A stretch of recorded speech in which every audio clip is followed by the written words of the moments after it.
use of sedation and stimulation moves may not actually make a difference to your treatment. If you believe that the body responds to achieve homeostasis, then any treatment should, in theory, allow the body to react in the way it needs to. However, this film discusses the application of these techniques as there is much debate about how points should be worked to either sedate or stimulate the reflex. In general, deep pressure is thought to stimulate, to help bring about a physical change, whilst gentle pressure works more with the subtle energies. We will discuss 3 main approaches to adapting your reflexology technique to address individual needs. Think about the person you are treating and use your intuition to decide if the reflex needs to be stimulated or calmed.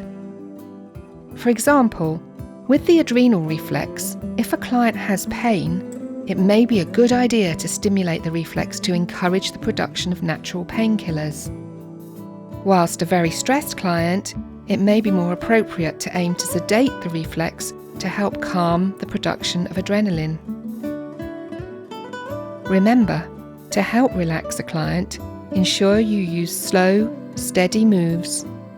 Do not rush, and this in itself can help calm. Remember to always work within your client's pain threshold, even when stimulating.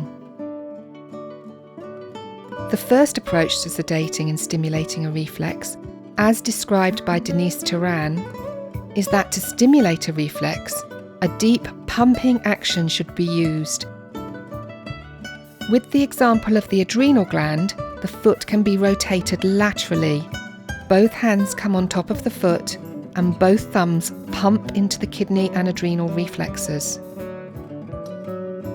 To sedate the reflex, the thumb can simply be placed on the reflex point and gentle pressure applied. The second approach, described by Ruth Hull, is the Unwind Technique, where fingers, thumbs or knuckles rotate anti-clockwise to sedate a reflex or clockwise to stimulate a reflex.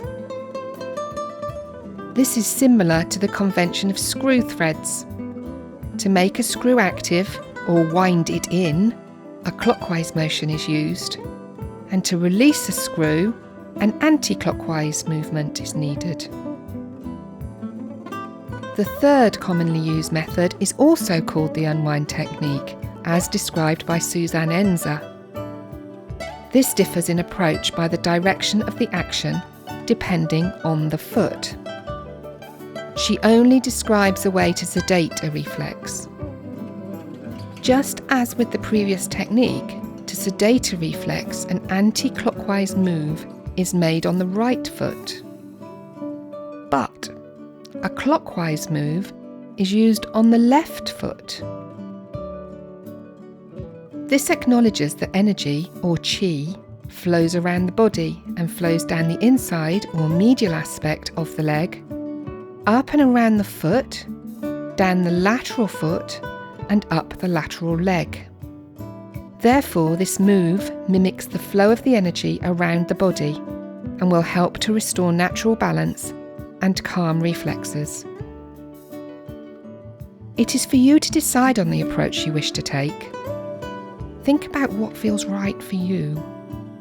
Even by thinking about what technique you will use to sedate a reflex is likely to slow your moves down, which in itself will help calm the client. Reflexology and hand reflexology should not be used as an alternative to medical advice.